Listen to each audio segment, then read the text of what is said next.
Transurfing yourself. Effective movement, part 3. Being in resource. Let's recall the no mountains principle once again, as it is significant. The point is that in many matters and goals, we subjectively inflate importance where it objectively does not exist. To remove the artificially piled up mountain, you need to 1. Wake up an activator. Something is oppressive. So that activator is going to be the event that helps to bring you into awakening rather than triggering you to run autopilot scripts. 2, see where the importance is inflated. 3, intentionally drop it. Importance can indeed be dropped by simple awareness because it only has power and exists if you are in an unconscious waking dream. That is, according to Tufte, you literally live in a movie as a filmed character who cannot understand anything or influence anything, but simply obeys the script and suffers in dramatic situations. You differ from an unconscious character only in that you are able to wake up and free yourself from the script, literally come alive in the movie. More details on how to do this can be found in the book Tufte the Priestess, Walking Alive in a Movie. So the main thing is to wake up in time and realize that it is precisely the script that is leading you and the artificially created importance that are oppressive. After realizing this, freeing yourself from all of it is a matter of technique. You need to free yourself physically as well from somatic blocks. This is what we do with rapid release. That's actually a huge amount of why I've developed the technique that's available on my other content. Because as soon as some oppressive problem arises, certain muscles spontaneously tense up and can remain in such tension. The I can do anything technique, which we have already covered, helps to relieve physical tension and psychological blocks. Briefly again, what is it? Take an intense exhale through your nose and imagine an explosive wave erupting from your body and scattering upwards, downwards, sideways. I also include backwards. The explosive wave, and frontward. The explosive wave is made of some substance, energy, air, or something else. It doesn't matter what you prefer. Pay special attention to your shoulders, how the wave spreads outward from your shoulders. But in any case, do whatever feels comfortable for you. With an exhale, initiate such an expansion in the plane of your body. If you can't feel the explosion in all directions, again, do what you can and what's comfortable, at least sideways from your shoulders. Simultaneously pronounce aloud or to yourself in the thought form, I'm free, or I can do anything. You can repeat expanding yourself several times in a row with similar thought forms. For example, everything is accessible to me, or no limits. Don't be afraid of the word no. The main thing is to put meaning into the thought form. But I would use instead of no limits, I may use freedom. I may use totally free. I may use limitless. Keep in mind, these are translations, and so they are not 100% perfect. After this, tell yourself that the mountain does not actually exist, and then everything will indeed work out much easier, simpler, and more successfully. This is a very powerful principle. If you could tell yourself there is no mountain, all obstacles in your way will indeed collapse. However, there's one nuance. To allow for the idea that there is no mountain, you need to have a free consciousness and a sufficiently high level of energy. If your consciousness is burdened and clouded, and if your energy is at 0, it will seem to you that there is still difficult and inaccessible, and that the mountain is still there. Sufficient potential of energy and strength is only available to a person with a clean body and mind. To be in resource, in a state to remove your mountain, requires cleansing yourself from organic and informational intoxication. Because your energy is blocked and extinguished precisely by overload with toxins and mental clutter, it's like a clogged pipe with a small lumen. We've already talked about this, and let's briefly repeat what's necessary. 1. Cleansing the body and mind. 2. Clean and diverse nutrition. 3. Diverse and effective movement. The last point is of particular importance. I also believe movement should be fun. He also says that. Movement, gymnastics, walks, physical education, fitness, and sports should be as diverse as possible. All muscles should be engaged and trained. At the same time, activities should be enjoyable, not burdensome. When the body enjoys the variety of movements, it will remember that it can and wants to do all of this. Active and effective movement removes intoxication. both organic and even informational. That's the point. Next, we will discuss the principles of effective movement in more detail. Summary. To allow for the idea that there is no mountain, you need to have free consciousness and a sufficiently high level of energy. If your consciousness is burdened and clouded, and your energy is at zero, it will seem to you that it is still difficult and inaccessible, that the mountain is still there. To be in resource, in a state to remove your mountain, requires cleansing yourself from organic and informational intoxication. For this, you need 1. To cleanse the body and mind. 2. Clean and diverse nutrition. 3. Diverse and effective movement.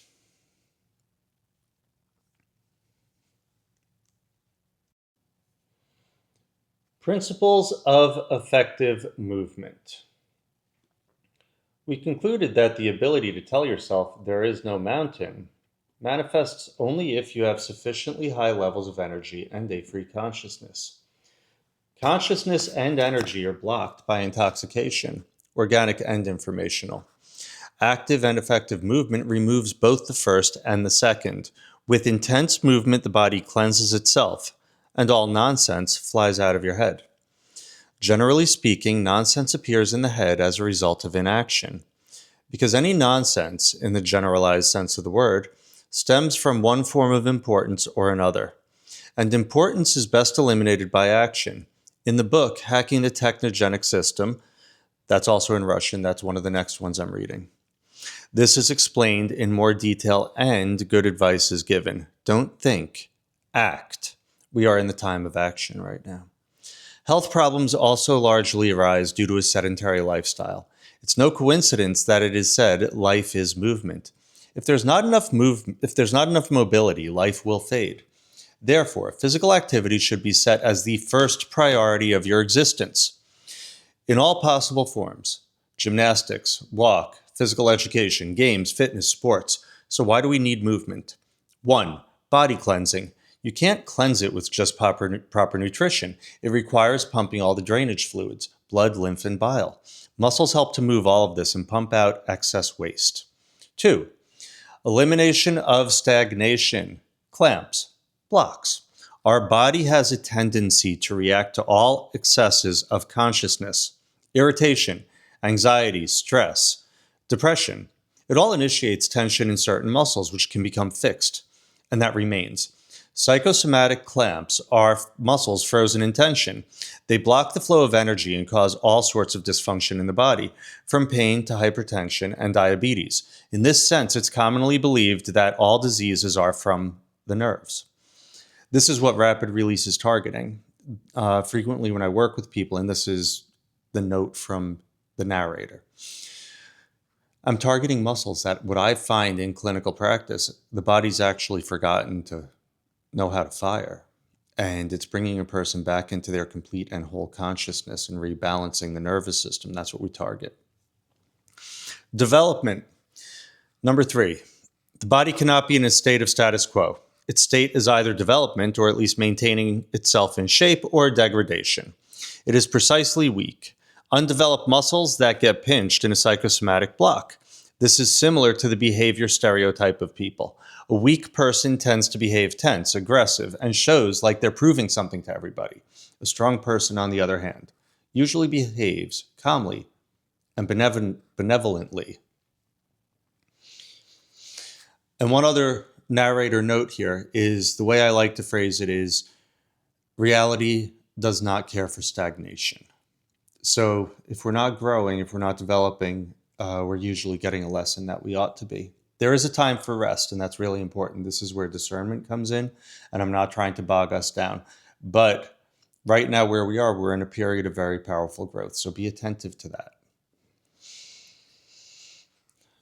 Back to the story at hand. From these 3 points follows the 4th, regeneration. And it's possible only with active and effective movement in life. Let's list the principles. What movement can be considered effective? Number 1, movement must be as diverse as possible. All muscles must be engaged and trained so that they are developed and not prone to spasm. Based on this, exercise and other activities should be chosen. 2, Activities should be enjoyable, not burdensome. When the body enjoys this variety of movement, it will remember that it can and wants to do all of this. Let very hard work remain in the army and professional sports. The main goal is harmonious development without self-violence. That's really important. Number 3, moderate loads. Smooth increase of loads from simple to complex. If you overexert yourself, you can get injuries and again muscle tension. For example, if it's hard for you to pull up on a bar, don't do it. Upper pull with less than body weight is more beneficial. So if you're trying to do pull-ups and you can't, do the lat pull-down machine at a lower weight. You should sign up for a gym. They have all the conditions for all fitness levels. Strength training machines are not necessarily difficult. You can find women age 70 to 80 in such gyms. You wouldn't call them old women, just don't torture yourself with heavy weights. Previous point, activities should be comfortable and enjoyable, not burdensome. Narrator note, a lot of times as we normalize the movements, it becomes easier and easier for our body because we drop the psychological barriers. Also, full range of motion movement. So a lot of times in gyms, we're isolating. So engaging in daily activity, focusing on how we walk correctly, how we move correctly, will engage a lot of the stabilizers in a way that you're not going to necessarily get by doing static exercise.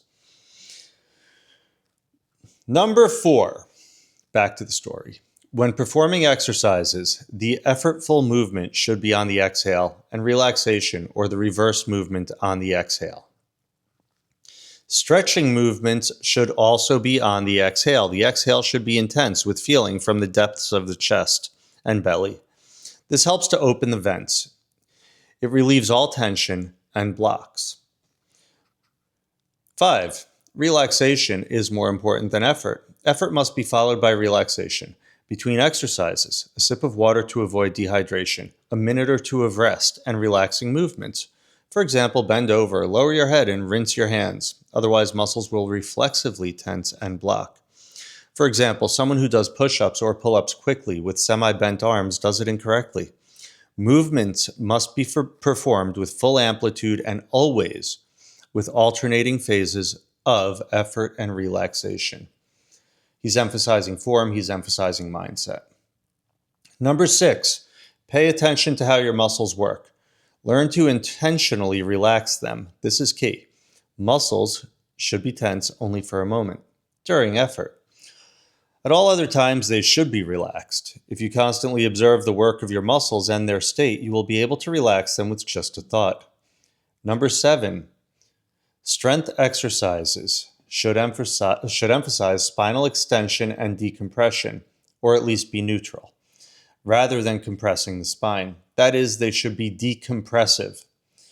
This is Dr. Bubnovsky's concept. For example, instead of squatting with a barbell, it's better to do seated leg presses with your back supported on a machine. So we want to protect the spine, especially if our form is less than perfect, because if we are less than perfect, we're stacking the spine irregularly, and putting excess stress on it is going to cause more of an interference in our ability to move energy than improve it.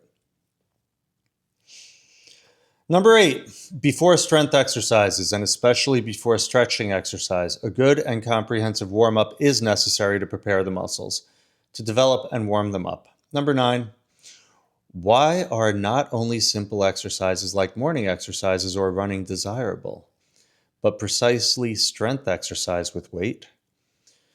Because muscles need to be trained to keep them in tone. Developed muscles will not create health problems for you, but will provide proper pumping of all fluid media in the body, good well-being, and high vitality. Undeveloped muscles, on the contrary, will create a lot of problems for you, and the causes of which you won't even be able to guess. Number 10, and once again, workouts should be moderate, not exhausting. This does not mean you should not exert any effort. The principle is that you should experience a pleasant sensation from efforts you can cope with. This is a feeling of comfort, not hard work. Moderate loads develop in the body while heavy ones wear it out. Do you understand the difference? Hard work is for sports achievement, but that's a completely different story and different goal. Achievements can be temporary, they will pass, but health and vitality must be constant, always. Actually, these are far from all the principles, only the main ones. In the following chapters, we will supplement this topic and talk about basic exercises that should be performed first. If you experience pain during any exercise, such exercises should be excluded, and you should consult an osteopath or maybe a really good acupuncturist or a rapid release practitioner.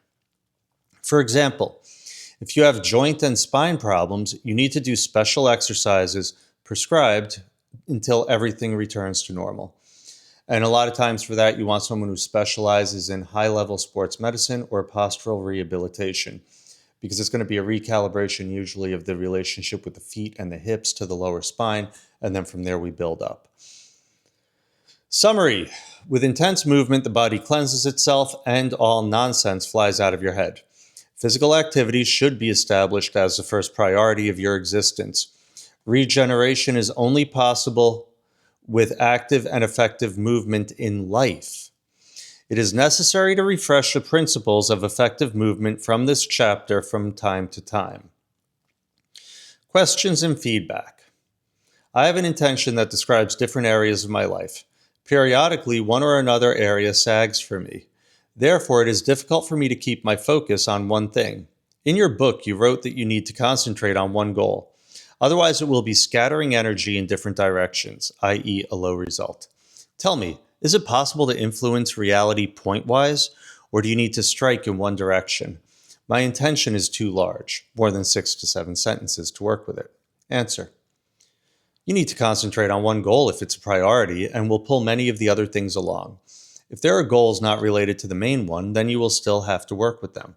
For self-organization, you can arrange a kind of logistics, distributing different techniques to different goals. For example, you broadcast health and appearance in the bath, intelligence with a glass of water, general reality, an amalgam, important, immediate, and long-term goals with the plate or the braid. You can also assign a schedule for working with different goals. By time, if you can organize all of this, it will be convenient and not burdensome. But in general, for designing your reality, there is a special tool, projector of a separate reality. That's another book only in Russian. It will be coming up soon.